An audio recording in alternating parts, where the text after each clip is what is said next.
Rebbe's face. Beautiful sunset. Warm wind blowing in the trees of Kfar Chabad.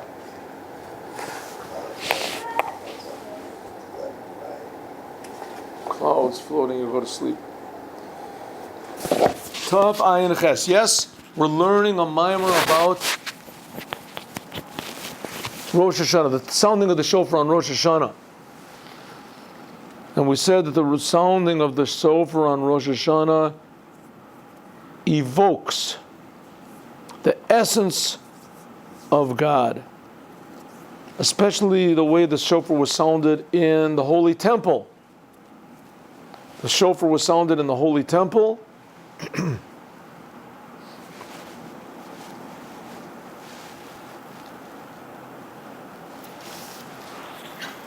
The Holy Temple was the perfect example of what the world is supposed to be.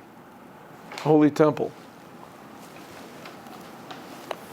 Last paragraph. Okay, ready, Levi? V'yesh lomar, we can say, Shebepinimius inyan hine. Then the inside, you can look at that later. Shebepinimius inyan hine oto amshachat shenimshacha al yedei tekiya b'migdash b'Shabbos nimshacha gam b'kol makom u'b'kol zaman. If you remember what the Rebbe said before in the Mimer, that when the Jews sound the shofar, it changes the whole world. Who knows what the world would be like if no Jew sounded the shofar today? Thousands of years Jews have been sounding the shofar every Rosh Hashanah. In thousands of years it's making the world into a more meaningful and blessed place. It says the Rebbe, there's all sorts of levels of how the shofar has an effect on God. How it reveals godliness in the world. Just like when a person is pleased, right? You have a class and there's one pupil that really pleases you, so he becomes the teacher's pet. Oh, he likes the teacher. Let's hear what Johnny has to say. Yes, you want to interrupt? Nobody interrupt me. Oh yes, you have something to say, you want to interrupt the course. He is the teacher's pet, right? The teacher likes him. The teacher favors him. It's the same thing, the Jewish people, when they do what God wants, it makes God happy. They become the teacher's pet. In this case, the teacher's pet happens to be the son of the teacher also. Teacher's son. Teacher's pet traditionally gets beat up a lot. Yeah, true. True. Okay, so let's change metaphors. In that aspect, you do what God wants, makes God happy. That's the secret of Jewish happiness. Simcha shel mitzvah. Knowing that you're making Hashem happy. If you look in chapter 33 of the Tanya, it says a simcha kiflayim, a double happiness. Right? A double happiness. Not only are you happy when you think of the oneness of God, you're happy because God is so close to you and He's dwelling with you. God is creating you and He loves you and He's protecting you and you're never alone, you're with God. That's one type of happiness. It frees you from a lot of your worries. It can free you from all of your worries. Because you just have to try. But there's a double happiness when you know that when you do the right thing, you make the king happy. Not only is the king making you happy, but you're happy. This is when the highest level of happiness of sounding the shofar was achieved. Please look inside. In the first temple on Shabbat, when the shofar was sounded. Usually when Rosh Hashanah falls on Shabbat, they did not sound the shofar. But in the Holy Temple, they did. Why? Because the reason you didn't sound the shofar usually when Rosh Hashanah falls on Shabbat is because Shabbat does the job. Shabbat does the job that shofar is supposed to do. Almost. And the shofar outside of the temple doesn't accomplish as much as it does when it's sounded in the shofar, in the temple. So therefore, outside of the temple, there's a worry, maybe you'll take the shofar and walk with it 4 amas in a public domain, which is a sin. It's a worry. But in the temple, there's no bad, there's no worries, there's no problems. There you can increase the holiness of the holy temple by sounding the shofar. When it occurs even when it occurs on Shabbat, when Rosh Hashanah is on Shabbat. So you can increase the holiness of Rosh Hashanah, increase the holiness of Shabbat, increase the holiness of the holy temple by sounding the shofar on Shabbat in the holy temple. That's what it used to be. Says the Rebbe now, Yesh Lomar, we can say, Ha'enyan, Penimius Enyan, that in the inside, please look inside, Hamshacha Shenimshacha Al Yedei Tekiyat B'Migdash, this same pleasure that God gets, the same pleasure and the blessing that God gives because of this pleasure, when the shofar was sounded in the holy temple on Shabbat, Nimshacha is drawn down. Please look inside, Levi, Bakal, Makom, Bakal Zaman. Every place. Chassidut. Right now, even in the middle of the week when we sound the shofar and it's not in the holy temple, it's the same exact thing as it was back then. Why? Al Yedei, Al Derech, similar, like we said, the Gam, Kishe'en Tokin, Kishechal B'Shabbat, Rosh Hashanah B'Yom, Kishechal Yom Tov Rosh Hashanah to be in Shabbat. Just like nowadays, we do not sound the shofar when Rosh Hashanah falls on Shabbat. Mikol Makom Nimshach Al Yedei Amirut Pesuki Malchiot. How do we, if so, how do we draw down this blessing of God from Rosh Hashanah if we don't sound the shofar? What do we care if it's on Shabbat? We have to draw down this blessing. He said because, first of all, the Shabbat, and also we say the sentences of Shofrot and Malchiot and Zichronot in the Musaf prayer of Rosh Hashanah.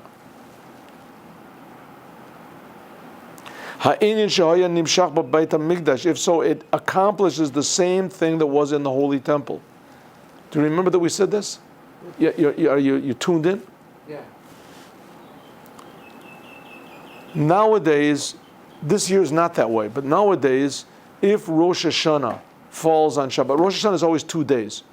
If Rosh Hashanah falls on Shabbat, right, the first day of Rosh Hashanah falls on Shabbat. The second day of Rosh Hashanah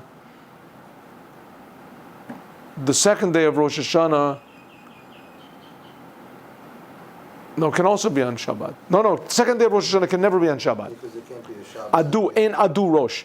Yeah. Aleph, Dalet, Vav. Sunday, Wednesday, and Friday can never be the first day of Rosh Hashanah. As a result, the second day of Rosh Hashanah can never be Shabbat. But the first day of Rosh Hashanah can be Shabbat. And this day it is not Shabbat. Tough Shin Pei, it's not going to be Shabbat. But when it does occur on Shabbat, you have a very big problem. The rabbis made a decree that you don't sound the shofar if Rosh Hashanah falls on Shabbat. Shabbat is so important.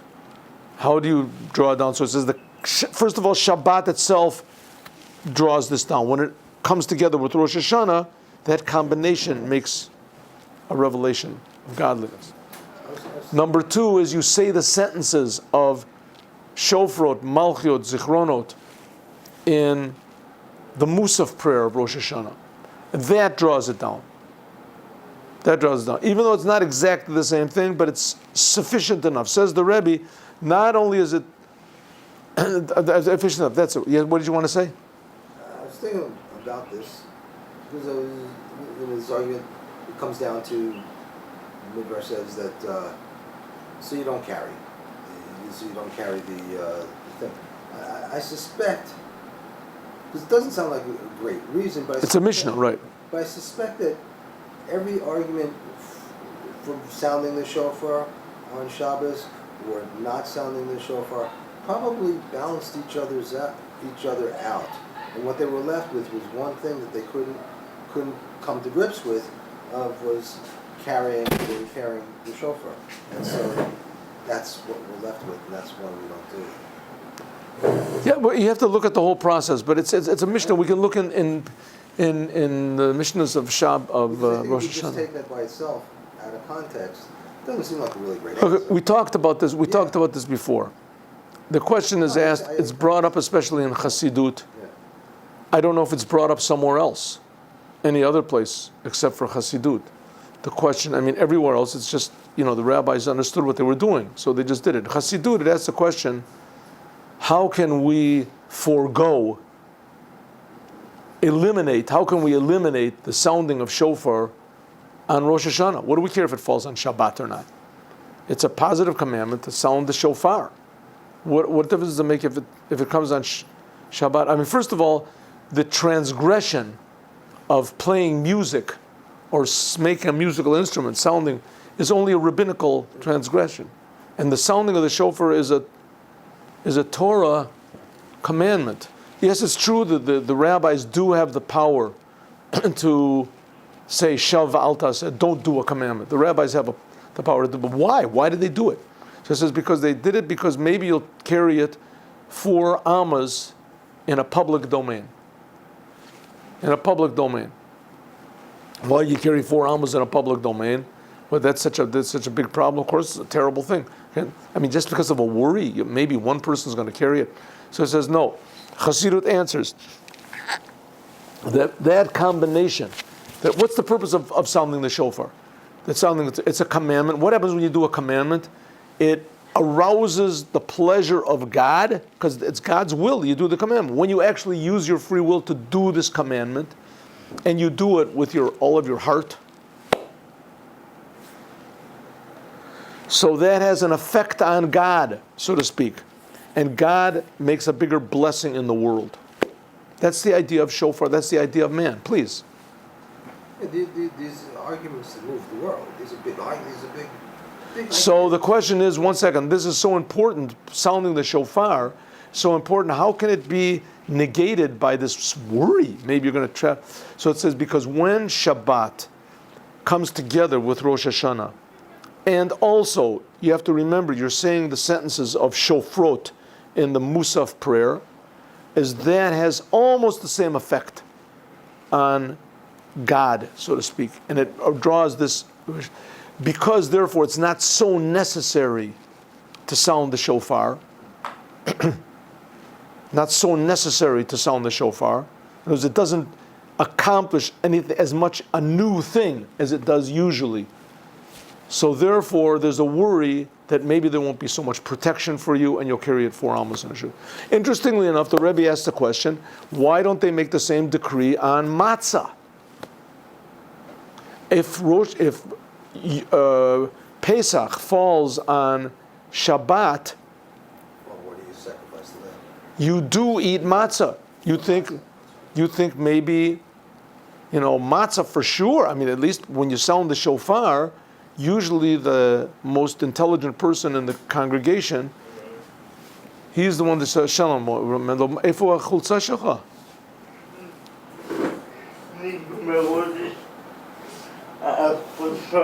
זה צריך לתת לי ואני ארחוץ בו, אבל אני באמצע שיעור. טוב, צריך לתת לי את החולצות ואני ארחוץ אותם. היום אחרי זה. So the question is, why do we eat matzah on Shabbat? Why do we eat, if Pesach falls on Shabbat, why do we eat matzah? It should be the worry. Maybe you're going to take it and carry it 4 amas and Rishuta Rabim and ask a rabbi, because in Passover there's much more of a worry. Much more of a worry with matzah. Everyone has to eat matzah. With sounding the shofar, usually the rabbi or somebody who knows the laws, a very, very far-fetched worry that this person is going to walk 4 amas in Rishuta Rabim in a public domain to ask a rabbi question matzah. So the Rebbe gives an answer that matzah is more necessary. It accomplishes more eating matzah than the sounding of the shofar. But we're getting off the topic. Okay. I'm sorry. Huh? That's okay. It's 100%. For me, this question is one of those, you don't understand Rashi. Rashi's not wrong, you don't understand this. I think it's such a big thing.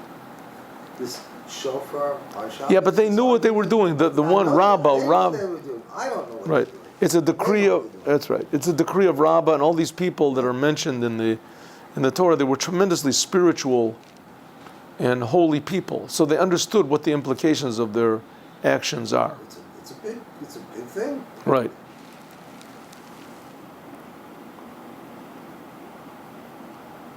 All right, so let's go back. Nowadays, Hainu, fourth line down, please. Fourth line down. See fourth line. V'yesh, see in the last paragraph? Hainu she'amira tapasukim b'kol makom. Saying these sentences, u'b'kol zaman, every place and every time, mamshicha oto amshacha bebinyan malchut.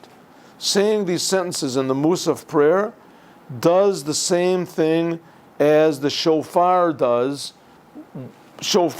when Rosh Hashanah falls on Shabbat, and even when it doesn't fall on Shabbat.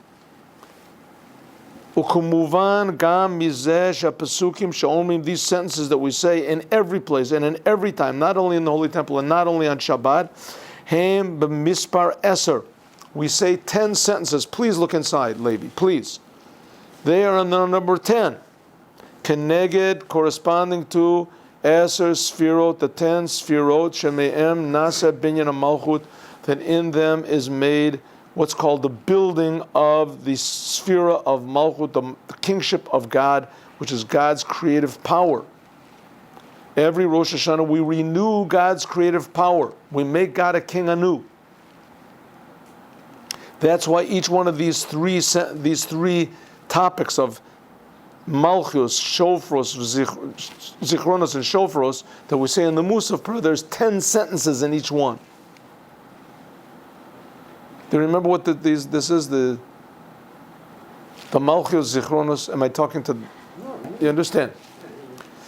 Hainu she'al yedei amira, by means of saying these sentences, poalim binyan shalom, we create a complete, what's called a partzuf, a complete personality of God in the world. Now this sounds maybe a little bit far-fetched, but that's why God created man. Right? The whole story of the Bible is a bit bizarre, but it's not telling you just what was. That's it, don't ask any questions. It's actually the opposite.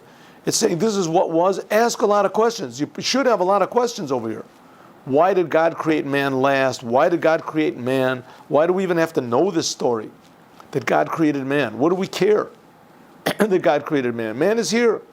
He created him 20 billion years ago or something like that. Why does the Bible even tell us the story? Oh, it wasn't 20 billion, it was 5,000 years ago. Okay, but what do we care? Right, that God created man. Why did he do it? Those questions should be in your mind. If you're not in your mind, then Judaism has no mystery to it. It's very dull and boring and meaningless, and it's just this sort of rituals you just do in order to step on a crack, break your mother's back, just meaningless superstitions. But if you understand the mystery behind it, then it becomes alive. Says the Rebbe, God was created in order to change man was created in order to change God's mind. That's why man was created. God made a world. He concealed himself. God created man and put it in and said, change my mind. Convince me to make the world a place that I'm not concealed. That's why God is always referred to the masculine Why? or the feminine. Why? He created us to change his mind. To change his mind. Could be. Al derech zeh. Men are usually very stubborn. God is willing to change his mind. Al derech zeh yesh lomar, we can say even more. Please look inside, Levi. Shebichdei, that in order, shebekol makom, that in every place, ubekol zaman, in every time, nimshachar gam amshacha sanal sha'al yedei tkiyat shebemikdash. We can say that every time and every place, the Jews, when they sound the shofar, actually accomplish the same thing as the shofar did when it was sounded in the Holy Temple. V'yesh lomar abir b'zeh, we can explain the meaning of this. Tihine Yedu, it is known, Maimar Razal, the saying of the rabbis, on the pasuk Shachanti b'tocham b'tochol no ne'amar al b'toch kol echad ve'echad, that God wants to be revealed inside of every person. What does that mean? That every single Jew is a holy temple. And it's like a holy temple, that in the temple, when Rosh Hashanah falls on Shabbat, you sound the shofar. Even more, the pasuk said, this sentence of Shachanti b'tocham was said on the Mishkan that Moshe made. Not on the holy temple, but on the tabernacle. Shemishkan zeh, that what Moshe made was eternal. We learned this yesterday. Kamo kol ma'aseh yadei Moshe, like everything that Moshe did. Everything that Moshe did was eternal. The tabernacle that Moshe made in the desert was eternal. So to every Jew is eternal. Every Jew is a holy temple. Every Jew is a tabernacle. You are a holy temple. Do you believe that? It's true. You are a holy temple. Okay, Herschel. Every Jew is a holy temple. And every Jew, what you do is eternal. Ubefrat, and especially according to what it says in the Tanya. Sheyesh bechinas Moshe. Every Jew is also Moshe. Bekol echad ve'echad. Every Jew is also Moshe. Other places it says every Jew is also Shabbat. Shechoder betocho un nemt im durach. That the Moses inside of you, the Moshe inside of you, takes you, totally conquers you. Leave your fingers alone. Ubefrat, and especially sheyesh b'kol echad ve'echad b'Yisrael, that there is in every single Jew, gam b'chinas Aaron. Every Jew also has the ark, the holy ark, which we said before is not measurable. She pnimius alev, the inside of the heart of the Jew, can never be affected by the world. Just like the ark in the holy temple. It was not affected by the world. It was there, but you couldn't measure it. It didn't fit the measures of the world. It was there. It was the holiest thing in the temple. It contained the tablets. Without that, the temple is meaningless. There had to be. It says that the Yeshayahu Melech, the king, and near the end of the first temple, he knew that it was going to be destroyed, and he took the Aron, the ark, and he put it down in the basement, in some sort of a strange basement that was underneath the holy temple, far, far, far down. That King Solomon made this special chamber underneath, because he also knew the temple was going to be destroyed, in order that the holy temple would always have the ark. It would always be there. Same thing, the inside of the heart of every Jew, you just have to get to it. It's there. Kamavur b'lakuti Torah, like it says in the Devakuti Torah, by the middle of Rebbe, v'nimsa, so it comes down. Sheyesh b'kocho shel kol echad ve'echad, there is the power of every single Jew. Lif'ol b'yom tov, to cause on a Yom Tov of Rosh Hashanah that falls on Shabbat, and how much more so if it doesn't fall on Shabbat, ha'alat gashmi, to elevate the physical world above, higher and higher. What does it mean to elevate it? It means to put meaning in it. What does it mean to elevate? If you have a puzzle, somebody gives you a puzzle, right? A puzzle has 100,000 pieces in it. You look at the puzzle, it's all messed up. Can't figure out what it is. Can't figure out what it is in the puzzle. So you have to work on it, right? You ask for directions. How do you work this puzzle? The puzzle is 100,000 pieces.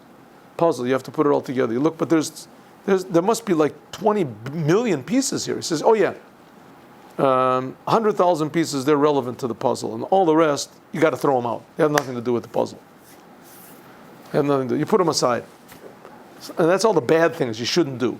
You know, the food you can't eat, the ladies you can't marry, the words you shouldn't say, the places you shouldn't look, the things you shouldn't do, the money you shouldn't take to put it in your pocket. All these, right, 99% of the world, not for you.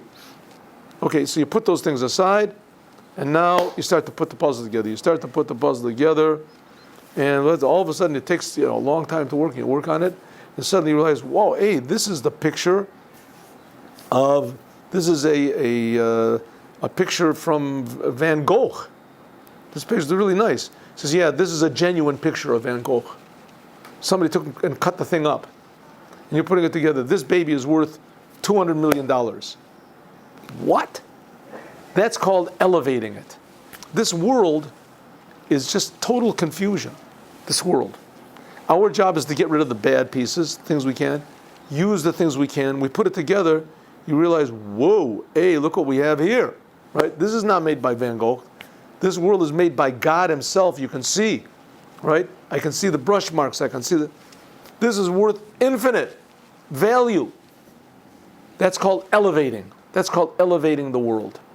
All of a sudden, everything in the world has meaning. It has. You can see the Creator in the creation. Without that, the world is just a big confusion. We feel alone. We feel So when you recognize threatened, the huh? When you recognize the holiness in something, that elevates it. You have to recognize the holiness and use it. Using it elevates it. Right, the godliness and everything, the purpose and everything. Incidentally, also, it ends up, if you make the whole thing this, unlike my metaphor that I just thought up, all of these millions of pieces you threw away, when you put everything together, that gives them meaning also. That gives them also meaning. In other words, the whole rest of the world, all the non-Jews, all the and even the bad things in the world, suddenly become elevated. Except for the things, the Nazis or whatever, the things that you totally can't elevate, idolatry.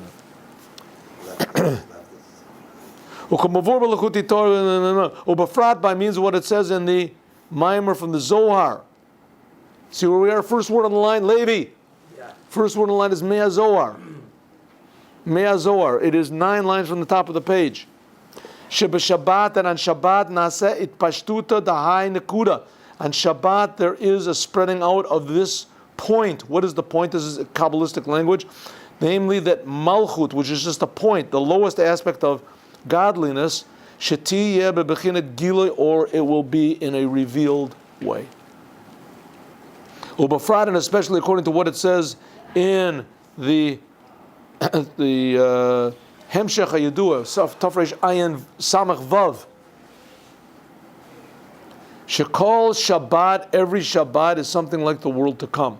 The Mikol Zet's understood that by means of the service of the Jews, as far as sounding the shofar, Beches on the special day, B'yom Chagenu on Rosh Hashanah, this Poel L'mayla, it causes by God what's called Binyan HaMalchut, the building of God's kingship. Betachlit HaShalemut, that we really see what we say every day 100 times, that God is a king, Melech HaOlam. Ad Shezeh Poel Lamata, until it actually makes the world a different world. Ukamavor Be'emshech HaMamarim, like it said before, Ta'avoda and Mitit, He Shagam Hayesh Hagashmi, that also the physical world should be a vessel for godliness. Okay, Lev, you see where we are? Yes. I'm starving now. I gotta eat something. Eat something nourishing. We'll finish this in 15 minutes. a couple minutes. Then you can go. Are there any cookies over there? V'zeh, that's what it means. Allah Elokim b'teruah. That's what it means that God goes up. Go and see if there's yes. Aliyas Shem Elokim, the name Elokim elevates. Hainu Mendida Vagbala of the world. The name Elokim is the measure of the world, which was created by Elokim. Like it says, Breishis Bor Elokim. Shiur HaAliyah, Hu Shenichlal B'Shem Avaya.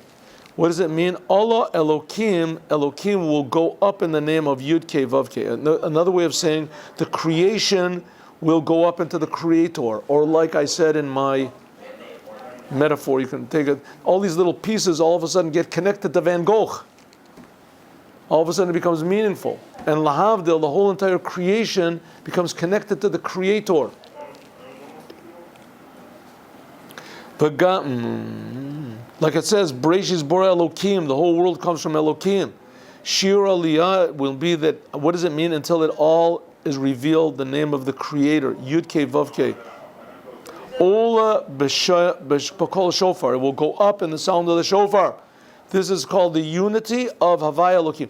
Like I said before, there's probably more Kabbalah written on the sounding of the shofar than any other particular topic in Kabbalah. Except maybe for prayer, because there's so much prayer and there's so many words. But the sounding of the shofar, there's a tremendous amount written about the sounding of the shofar and the intention of the shofar, written in the writings of the Arizal, etc. as far as commandments goes, it could be that this is the most covered commandment of all the commandments. Oh, there we go. So this blowing of the shofar on Shabbos, this was a big discussion. When it was in the holy temple, right? That's yes, of course. Yehi ratzon, so may it be God's will. Shekain tiyalana, that so it will be to us. Sheyum shechol kol inyanim hadshanal, that everything we spoke about will be accomplished. The shofar will be sounded, the world will be perfected. All potential of good will be revealed. Ubezen nichlal b'pashtus shetieh kativa v'chatima tova, that there will be a good signing and a good sealing. Allah alter immediately. L'chaim tovim, for a good life. B'sifron shel tzadikim, that every one will be written in the book of the tzadikim. Get more coffee if you want. Go and get more coffee. Feel good. Get another cookie, another coffee. Begula amiti tashlema, in the complete, total redemption by means of Mashiach Tzidkenu. Ukamavor, like it is explained in over there in Samach Vav, Tafresh Samach Vav, by the Rebbe Rashab. The Trua is Yaakov, David. Yaakov and David. David is Malka Mashiach, Mashiach Tzidkenu, B'mei Rabbi Yameinu, and it will be soon will be revealed. It says that the shofarot, the tekiah and the trua and the shvorim correspond to Avram, Yitzchak, and Yaakov. The main purpose of the shofar, sounding the shofar, is to fix up the severities of Yitzchak and to temper also the kindness of Abraham. By bringing down the kindness of Abraham, fixing up the severities of Yitzchak, and the end result is the harmony and the mercy of Yaakov, Jacob. And also David, King David, he's the Messiah. Rambam says he's the first Messiah. That's the idea of the shofar, to make God a king. How does make God a king? By having a king in this world who is totally devoted to the king. That's King David. Bimei Rabbi Yameinu Mamash, speedily in our days, really. Good? Herschel. That was the end of the mimer. You should be a ta-da. No more? B'siyata d'shmai, with the help of God, Yom Beis of Rosh Hashanah, Tov Shin Mem Gimel. This is a mimer by the Rebbe of Lubavitch, Melech HaMashiach, in Mimer Melukatim Aleph. It is on page Tov Chav Tes, which means 429. Adon Olam Asher Malach B'terem Kol Yitzur Nivra. You ate already. Adon Olam Asher Malach B'terem Kol Yitzur Nivra. We say this every morning. Adon Olam Asher Malach. Some people say it, I guess, at the end of davening, huh? Both places, right. That's pretty much the only thing I remember from. Ending davening with the song. Ending davening with the song. Okay, good.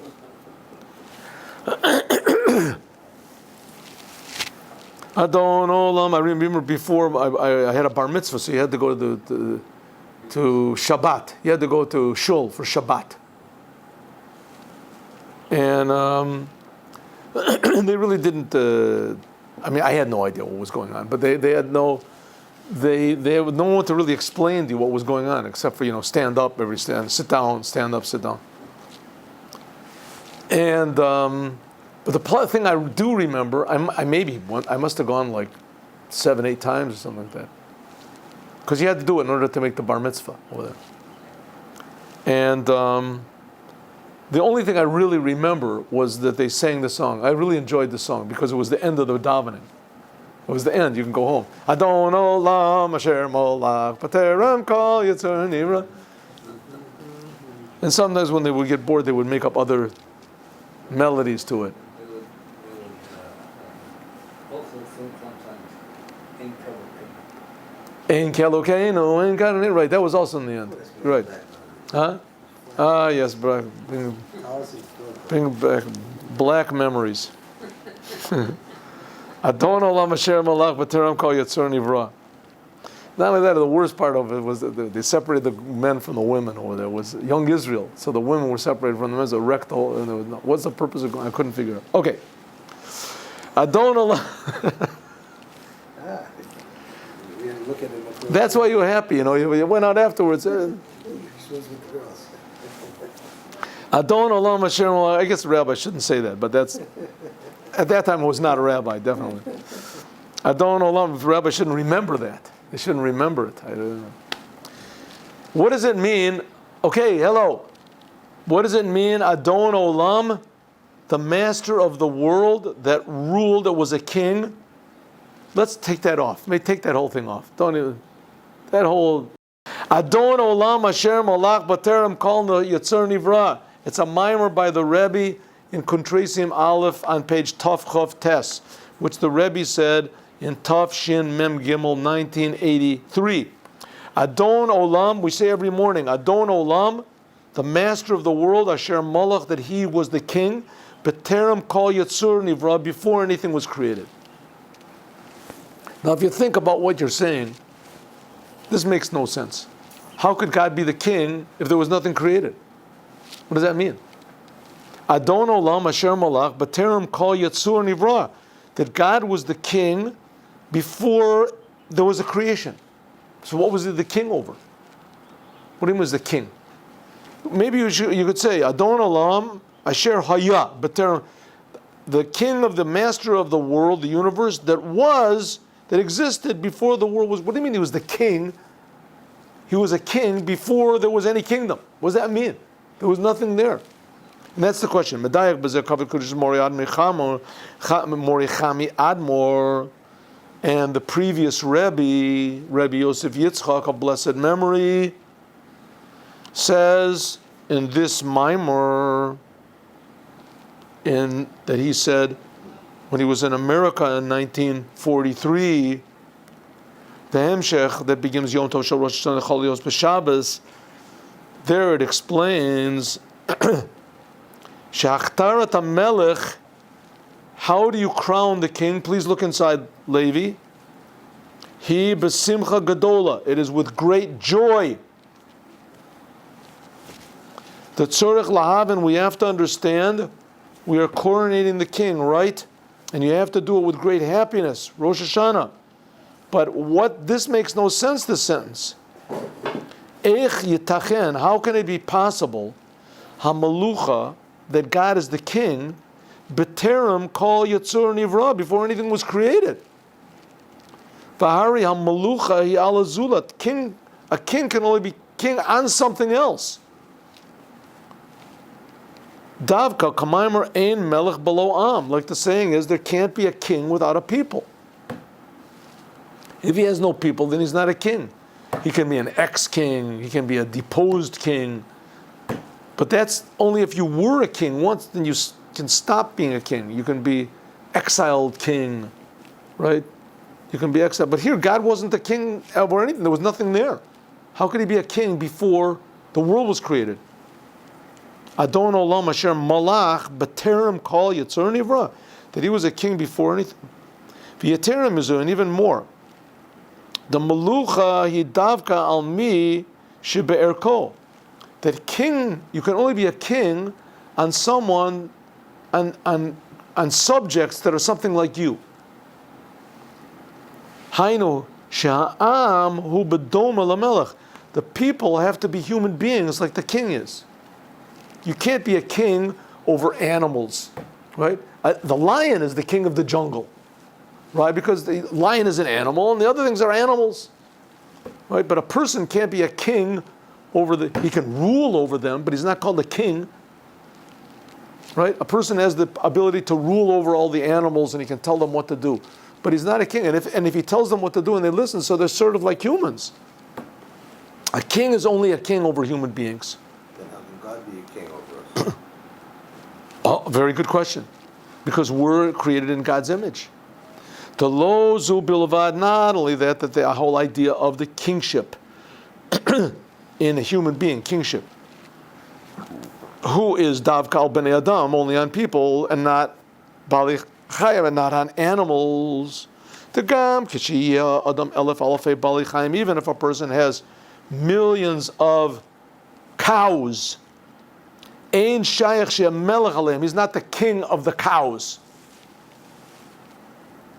Hine gam b'nei adam. Also in people themselves, there has to be la'am is a shaychus v'dimyon melech. The people have to be some level to be of the king.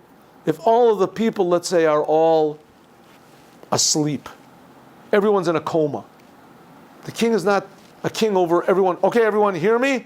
See, they're all doing. Okay, everyone, don't make any noise. See, they're all doing what they're all doing. Anyone against me? Right? Anyone opposing me? Anyone have anything to say? Huh? I'm giving a commandment. They love me. He just has to watch out not to give them too difficult commandments. Roll over, open your eyes. Ki yadua she'im ein melech below am. I'm sorry. That am, this whole idea of a nation, subjects, hu milashon amo, imo. It must be, they have to be with him.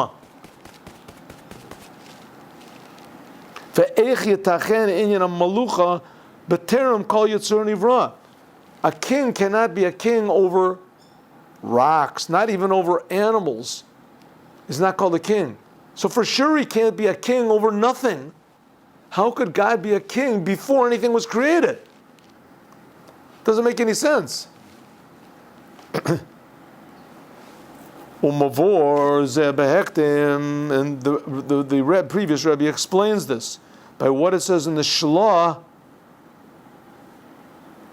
the Shlei Luchot Abrit, Rabbi Yeshaya Horovitz. He explains over there what exactly is meant by Adon Olam. What it means when we say that God is the master of the universe. And we'll talk about this more, God willing, tomorrow.